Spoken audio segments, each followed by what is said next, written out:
2 Samuel, capítulo 9, do verso 1 até o verso 13. Amém? Diz assim: Então Davi perguntou: ainda resta alguém da família de Saul para quem eu possa fazer o bem, por amor de Jonatas? Havia um servo da família de Saul chamado Ziba. Levaram-no à presença de Davi. O rei lhe perguntou: tu és Ziba?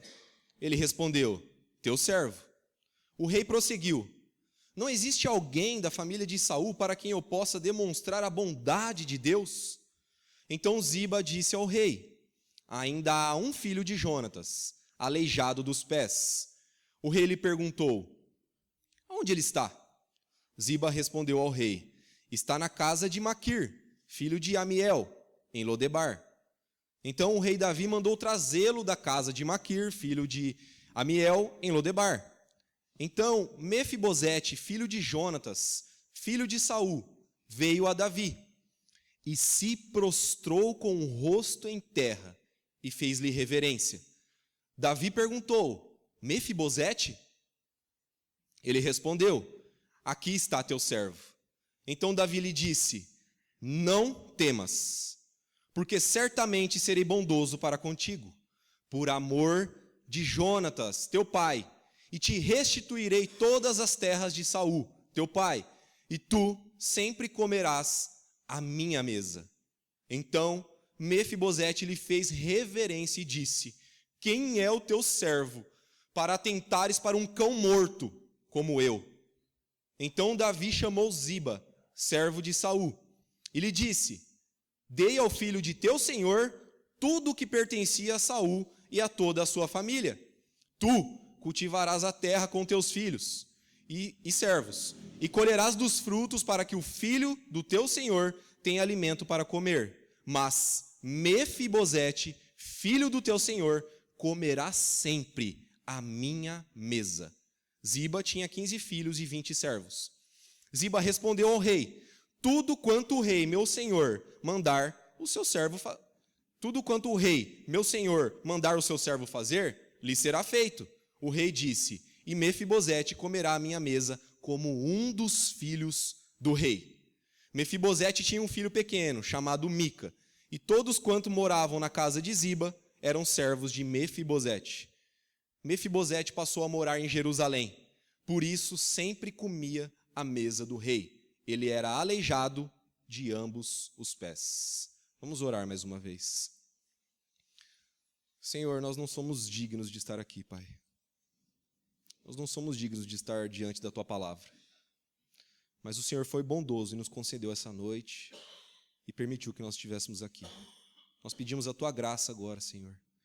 Que o Senhor me use, que eu seja um instrumento nas Tuas mãos e que o Senhor fale à Sua igreja. Que Cristo seja o centro desse sermão, Pai. Eu preciso da Tua ajuda, Pai. Em nome de Jesus Cristo. Amém. Certa vez, um pastor, ele contou a seguinte história do seu filho, que era um menino meio rebelde, meio difícil. E por ele ter aprontado, por ele ter desobedecido, ele sofreria como punição 10 cintadas. Então o pai chamou o filho lá para o quarto, tirou a cinta e ele deu 5 cintadas no menino. E o menino perguntou assim: mas não eram 10, papai? E ele falou assim: sim, filho, eram 10, mas eu quero que você entenda misericórdia. Depois de alguns minutos, o pai falou assim para o filho: filho, vamos lá pegar um sorvete? E o menino falou assim: mas pai, eu não estou de castigo. Aí o pai respondeu: filho, você está de castigo, mas eu quero que você entenda graça. Então, irmãos, misericórdia é 5 cintadas ao invés de 10. Ou talvez nenhuma cintada. O sorvete é a graça. E essa ilustração ela é muito, muito boa, eu gosto muito dela, porque ela é simples e ela ensina uma verdade muito grande da Bíblia. E ensina de uma forma objetiva, clara. É fácil o entendimento. E nós, cristãos, nós falamos muito essas duas palavras: misericórdia e graça. Mas que elas significam de fato? Aonde que elas se encontram na Bíblia Sagrada? E o que elas têm a ver com a gente? E o que nós vamos ver nessa noite é que, através de Cristo, a misericórdia e a graça de Deus nos alcança. Qual que é o contexto aqui? Nesse capítulo, o rei Davi está fazendo uma investigação. E ele está tentando descobrir o quê? Ele está tentando descobrir acerca dos descendentes do rei anterior a ele. Quem tinha sido o rei anterior a ele? O rei Saul. E lembrando os irmãos que o rei Saul, ele havia morrido há muitos anos atrás. E ele morreu quando ele estava em combate com os filisteus. E juntamente com ele, os seus filhos também foram mortos. E o costume da época dizia que quando um rei assumisse o trono, todos os descendentes do rei anterior passavam a ser seus inimigos. Então, o que o novo rei deveria fazer com os inimigos? Matá-los, para que não houvesse nenhuma concorrência ao trono que ele assumiu. Nós temos outros exemplos da Bíblia que nos mostram isso. Vamos ver mais um. Lá em Juízes 9:5. Aqui Abimeleque ele fez o possível para que ninguém da casa de Gideão continuasse vivo. Diz assim: depois ele foi à casa de seu pai em Ofra e matou sobre uma rocha seus 70 irmãos, os filhos de Jerubaal. Mas Jotão, filho novo de Jerubaal, conseguiu escapar, pois havia se escondido. Então, o que eu quero que fique claro para vocês aqui? É que, segundo o costume, o rei Davi, quando encontrasse qualquer descendente de Saul, deveria matá-lo. Porque toda a geração do rei anterior agora era inimiga do rei Davi. Eu separei o sermão em 2 pontos. E o primeiro ponto é: qual é a condição do homem diante de Deus? E o que nós vamos ver aqui é o rei Davi procurando descendente de Saul. Olha só o verso 1. Então Davi perguntou: ainda resta alguém da família de Saul para quem eu possa fazer o bem por amor de Jonatas? Mas prestem bastante atenção nesse versículo. Davi ele não está procurando descendentes de Saul para matá-los. Pelo contrário, o texto está dizendo aqui que ele queria fazer o bem e fazer por amor de Jonatas. Nós vamos entender isso depois. O texto diz que havia um servo da família de Saul chamado Ziba. Então Davi mandou chamá-lo. E o rei ele fez uma pergunta para esse servo chamado Ziba. Olha só o verso 3. Não existe alguém da família de Saul para quem eu possa demonstrar a bondade de Deus? Então Ziba disse ao rei: ainda há um filho de Jonatas, aleijado dos pés. Nos versos 4 e 5, Davi ele continua essa investigação e ele descobre que esse filho de Jonatas está num lugar chamado Lodebar. Então ele ordena que tragam esse filho de Jonatas até ele. Verso 6. Então Mefibosete, filho de Jonatas, filho de Saul, veio a Davi e se prostrou com o rosto em terra. Fez-lhe reverência. Davi perguntou: Mefibosete? Ele respondeu: aqui está teu servo. Então vocês se lembram no começo que eu falei que Saul tinha sido morto em batalha com os filisteus e juntamente com ele os seus filhos haviam sido mortos? Um desses filhos era Jonatas. Ou seja, Mefibosete era filho de Jonatas e neto do rei Saul. Então vamos lá. Mefibosete era um descendente do rei Saul. O autor diz que Mefibosete era aleijado dos pés. Isso porque quando ele tinha 5 anos de idade, quando a chegada da notícia de que Jonatas, seu pai, e seu avô Saul haviam sido mortos, a serva que cuidava do menino, Mefibosete, sabia da tradição. E temendo por sua vida, ela faz o quê? Pega o menino e foge. Mas nessa fuga acontece um acidente. Mefibosete cai e fica aleijado dos 2 pés. E por cerca de 20 anos, Mefibosete, que estava escondido, num lugar afastado, agora ele está na presença daquele que era inimigo declarado do seu avô Saul. Ele estava na presença daquele que, conforme a tradição, deveria matá-lo. E Mefibosete sabia disso. Ele sabia que ele estava condenado à morte. E qual que é o seu comportamento? Qual que é a sua postura? É de reverência total. né? Mesmo sabendo que ele era filho de príncipe e neto de rei, ele reconhece a sua condição naquele momento. E olha só o que ele diz no verso 8. Depois que ele se prostra com o rosto em terra, ele diz: quem é o teu servo para atentares para um cão morto como eu? O que esses versos nos ensinam, irmãos? A condição de Mefibosete representa a condição do homem que está sem Cristo. Recentemente, um jovem pregador, bem conhecido nas redes sociais, ele levantou uma grande polêmica por causa de uma das suas mensagens. Ele disse o seguinte, prestem atenção. Da Bíblia, Jesus é o centro. Do Evangelho, Jesus é o centro. Mas de Jesus, você é o centro. Do coração de Jesus, você é o centro, porque fomos chamados filhos, e somos filhos. Você é importante. Tudo que Jesus fez apontou para você. Se o que Deus fez apontou para Jesus, o que os profetas fizeram apontaram para Jesus, o que Jesus fez colocou um alvo em você. Todo amor é por conta de você. O sacrifício é por sua culpa. A cruz é por conta de você. O sangue é por conta de você. O amor é por conta de você. Nós estamos no meio desse furacão de amor. Você é importante.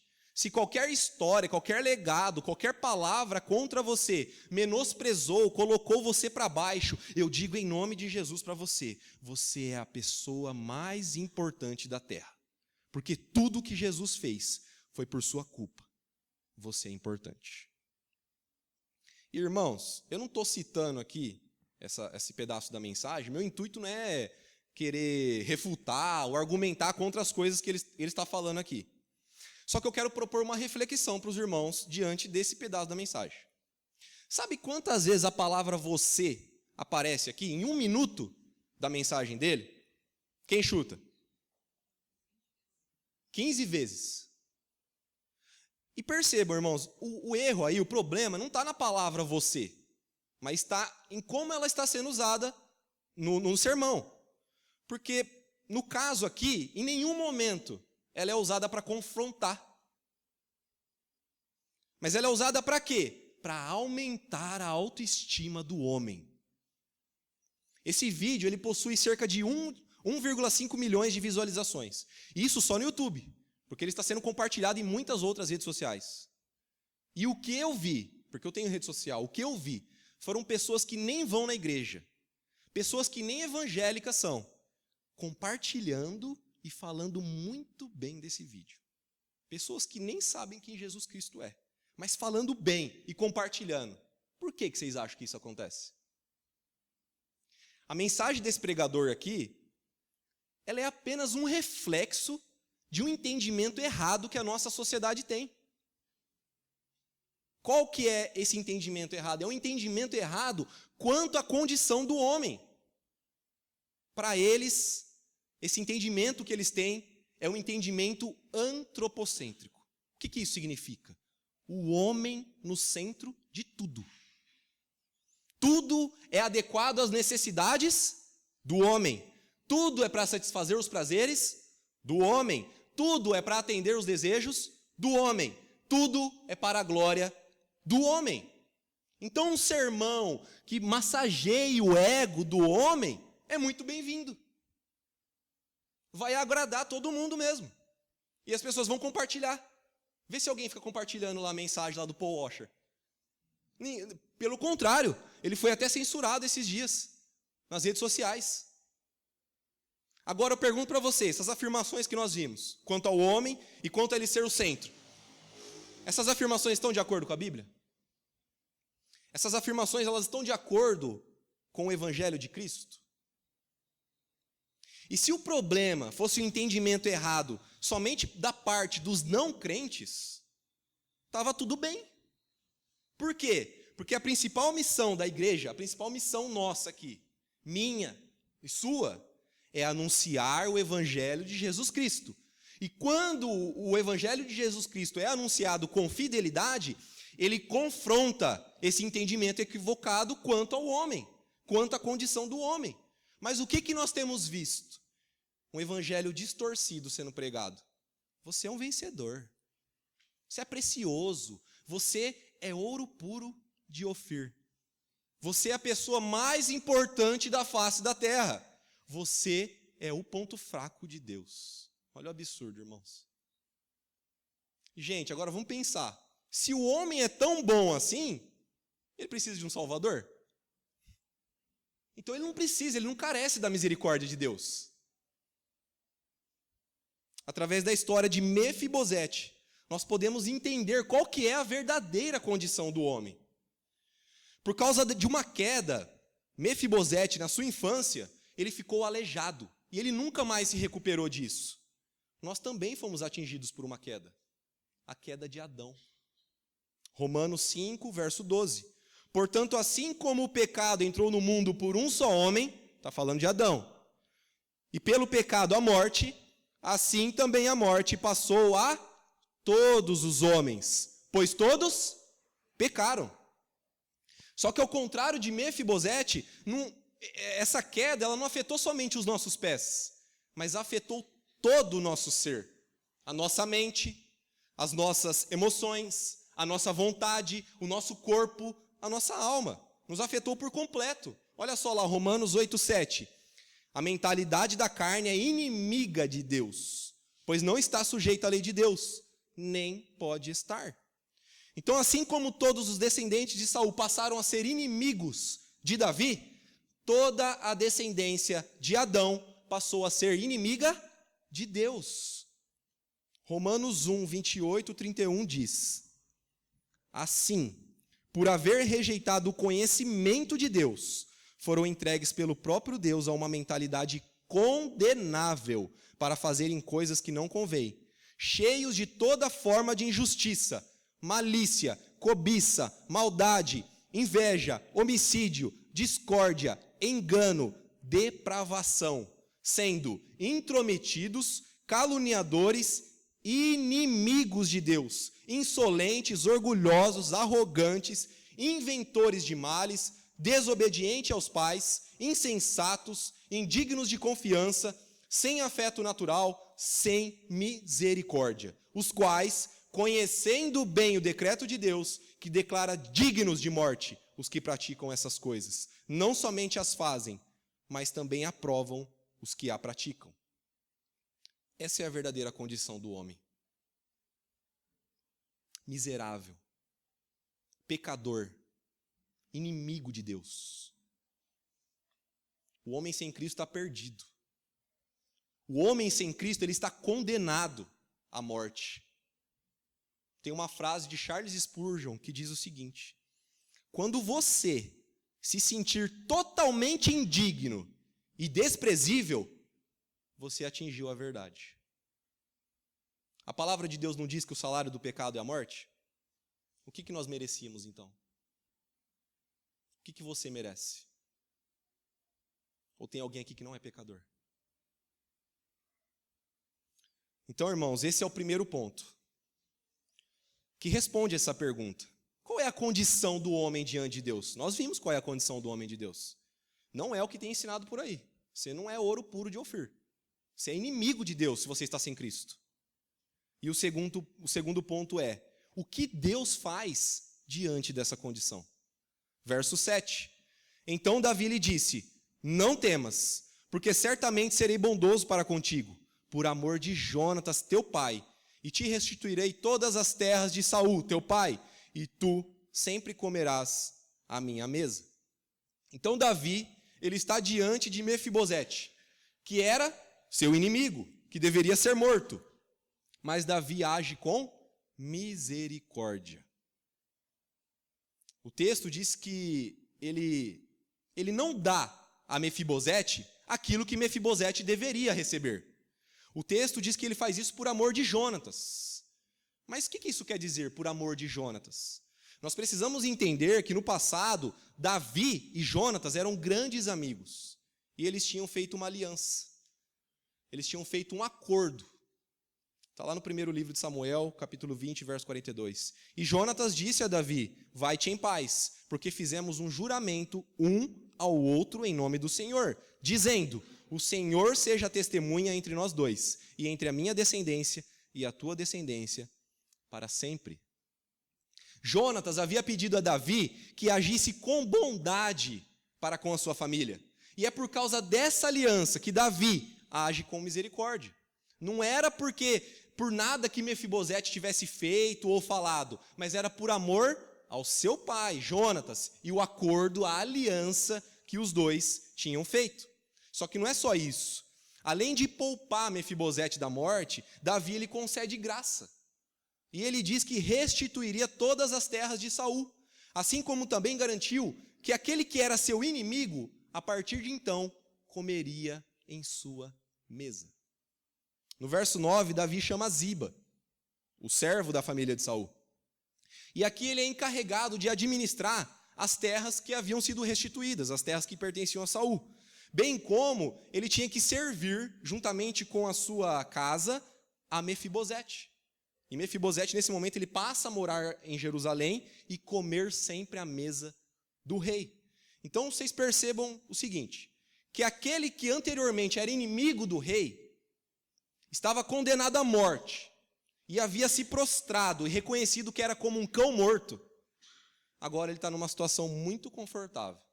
Dono de propriedades, com pessoas lhe servindo e sendo tratado como um filho do rei. Olha só o final do verso 11, o que o rei Davi diz.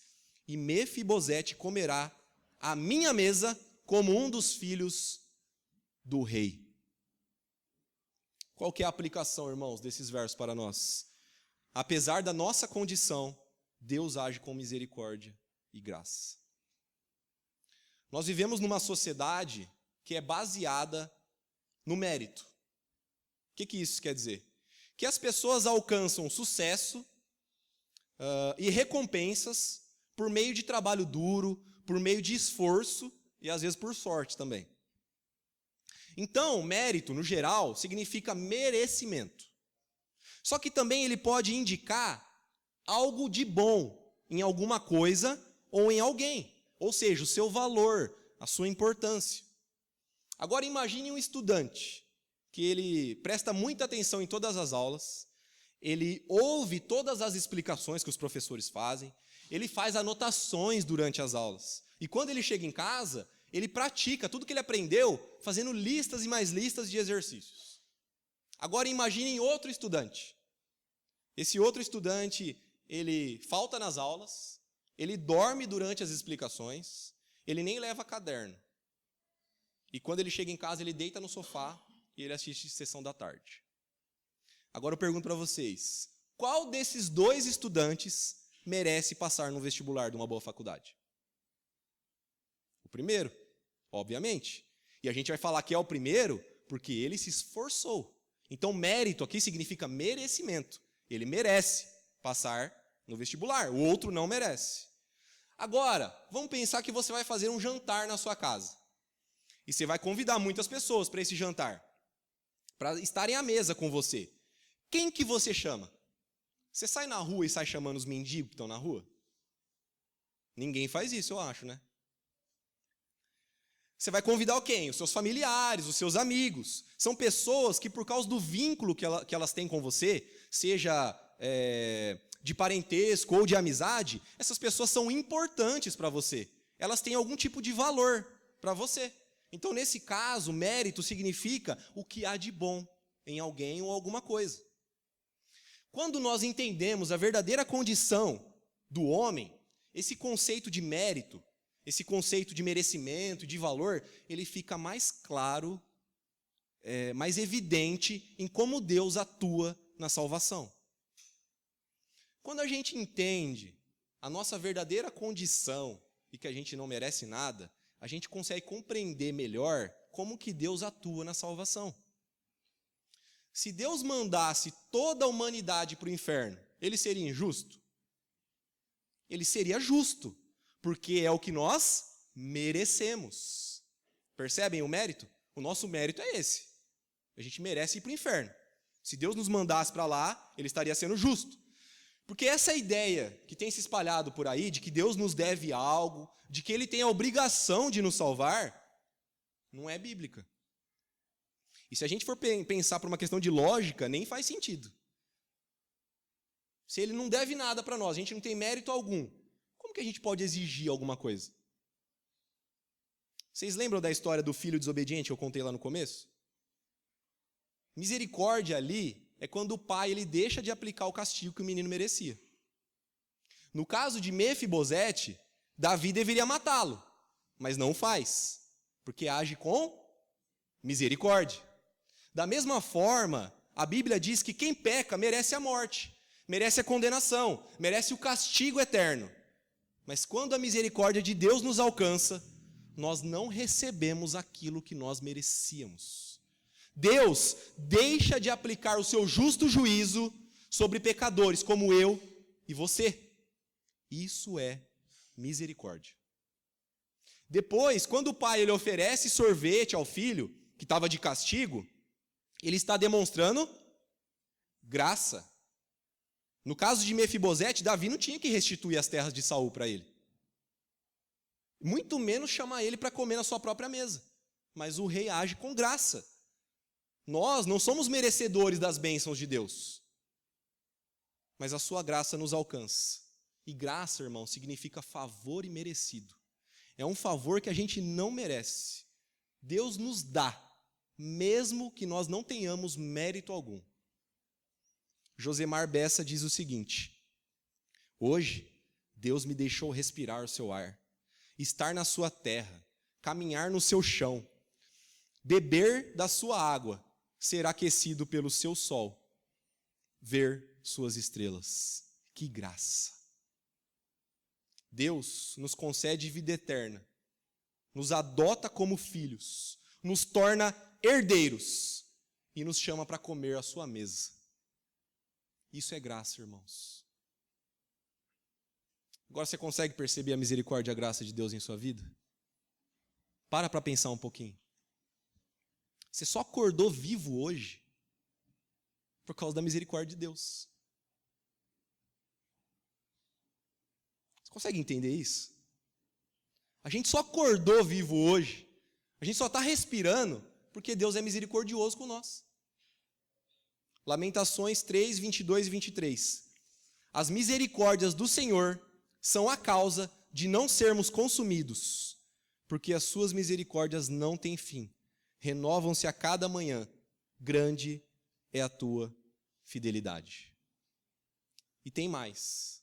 Além de Deus permitir que você acordasse mais um dia e não fosse consumido pela sua ira, Ele te abençoou graciosamente, de inúmeras formas. Para pensar o quanto Deus tem sido bom com você. E pensar que a gente reclama às vezes. Você não merecia nada. E Deus tem te dado tanto. Você não merecia nada. Nós não merecíamos nada. Saúde, família, casamento, filhos, amigos, emprego, casa, carro, moto. E ainda que não tivesse nada disso, Ele nos deu o seu Filho. Deus te deu uma igreja bíblica para congregar. E Ele permitiu que você estivesse aqui nessa noite, que você tivesse a honra de cultuá-lo. Tudo isso, irmãos, com as portas abertas. Olha lá. A gente pode vir aqui, Deus cuidou até disso. A gente pode vir aqui todos os dias que a gente pode se reunir, todas as semanas, o ano inteiro. E a gente pode fazer isso com liberdade. E ainda tem gente que falta no culto, que diz que está cansado. Aí fica em casa assistindo Fantástico. Ao invés de vir cultuar o Deus Todo-Poderoso. Eles não levam em consideração que existem centenas de milhares de pessoas em lugares que, se declararem que são cristãs, ou se forem pegas com uma Bíblia debaixo do braço, serão mortas. Essas pessoas dariam tudo para estar aqui no nosso lugar. E às vezes a gente não valoriza essa graça de Deus sobre nós. Você percebe a misericórdia e a graça de Deus em sua vida? Você ainda acha que você merecia alguma coisa? Como que tem sido a sua gratidão diante de tudo isso que Deus tem feito na sua vida? Então, irmãos, recapitulando, é importante que a gente saia daqui sabendo disso, reconhecendo a misericórdia e a graça de Deus. Misericórdia é aquilo que você merece e não recebe. No caso, condenação. Graça é aquilo que você não merece e recebe. Salvação. Vou repetir para vocês gravarem bem. Misericórdia é aquilo que você merece e não recebe. O que vocês mereciam? Condenação, morte. Graça é aquilo que você não merece, mas mesmo assim você recebe. Salvação. Então, depois de tudo isso que nós vimos nessa noite, você pode estar se perguntando assim: qual que é o motivo de tamanha misericórdia e tamanha graça? Por que Deus faz isso? Por que Deus age com misericórdia e graça com a gente? Por quê? Davi, ele demonstrou misericórdia e graça para com Mefibosete, que não tinha mérito algum também. Ele era um deficiente, ele era aleijado dos 2 pés, ele morava num lugar desprezível e miserável, ele era como um cão morto. Ele não merecia nada do que o rei Davi lhe fez, mas o texto deixa claro que isso não foi feito por causa dos méritos de Mefibosete. O texto diz que ele fez isso por amor de Jonatas. Lembra que eles tinham feito uma aliança? Depois de muitos anos, Davi se lembrou desse acordo. E ele procurou alguém da descendência de Saul para fazer o bem. Quando ele soube que ainda havia um neto de Saul vivo, ele manda chamá-lo. Haverá um dia, irmãos, que o Rei dos Reis também nos chamará.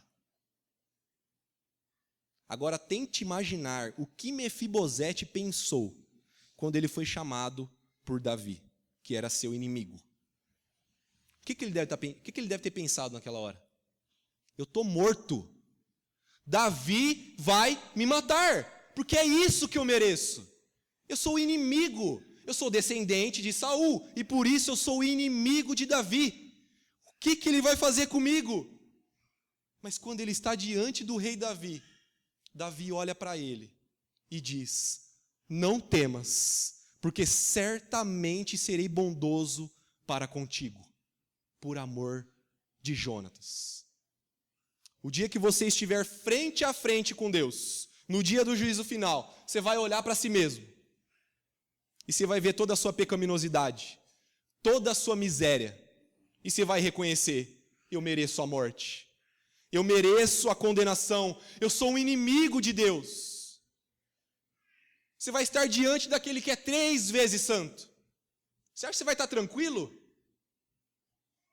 Mas se você creu em Cristo, se Ele é o Senhor da sua vida, Deus dirá a você, Ele vai olhar para você, irmão, e vai falar assim: não temas, certamente serei bondoso para contigo. Não por causa do que você é, não por causa das coisas que você fez, não porque haja algum mérito em você, mas por amor de Jesus Cristo. O Salmo 23:5 diz: preparas para mim uma mesa diante dos meus inimigos. Deus tem uma mesa preparada para nós, um banquete real. Vocês têm noção disso? Um banquete real. E quem está em Cristo já não é mais inimigo, mas agora é filho. Filho do rei. Nós nos assentaremos e comeremos na mesa do rei. Isaías 25, do verso 6 ao 9 diz: nesse monte o Senhor dos exércitos dará a todos os povos um rico banquete, banquete de vinhos envelhecidos, de comidas gordurosas, com tutano, e de vinhos envelhecidos bem puros. Neste monte ele destruirá o manto que cobre todos os povos, e o véu que está sobre todas as nações, aniquilará a morte para sempre, e assim o Senhor Deus enxugará as lágrimas de todos os rostos, e tirará de toda a terra a humilhação do seu povo, porque o Senhor o disse. Naquele dia se dirá: este é o nosso Deus, temos esperado nele para que nos salve. Este é o Senhor, temos esperado nele, nós exultaremos e nos alegraremos na sua salvação. Tudo isso por causa de uma aliança que foi feita, irmãos, desde a fundação do mundo. Uma aliança feita através de sangue.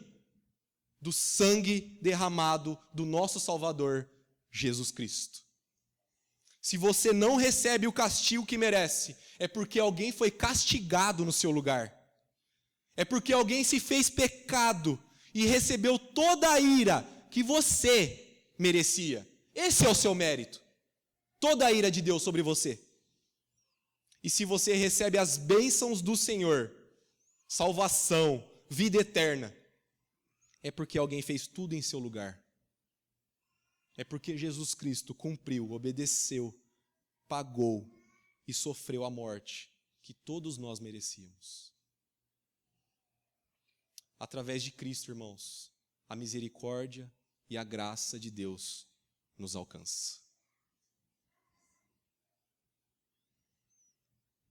Diante dessa palavra maravilhosa, gostaria que os irmãos curvassem a cabeça nesse momento e fechassem os olhos por um instante. Faça uma autoanálise da sua vida. Pense no quão pecador você é. Pensa nisso. O quão você tem desagradado a Deus. O quão você tem deixado de obedecê-lo. Agora pense no quão santo e no quão justo Deus é. E responda para si mesmo a seguinte pergunta: o que eu mereço? Se você é alguém que já creu em Cristo, com certeza você tem visto a misericórdia e a graça de Deus em sua vida. Agradeça, louve ao Senhor por isso. Se você é alguém que não creu em Cristo, alguém que nunca teve um encontro com Ele, a sua condição hoje, eu preciso te alertar disso, irmão, é de inimigo de Deus. Mas eu quero que você saiba que existe uma forma de você provar da misericórdia e da graça de Deus nessa noite. E é através de Jesus Cristo. Por isso, reconheça a sua condição, arrependa-se de seus pecados e creia em Cristo. Assim você estará livre de toda a condenação que você merecia, além de receber aquilo que você não merecia: salvação, vida eterna. Você será chamado de filho e terá um lugar na mesa do rei. Senhor, obrigado, Pai, por tamanha salvação. Obrigado porque através da sua palavra, Senhor,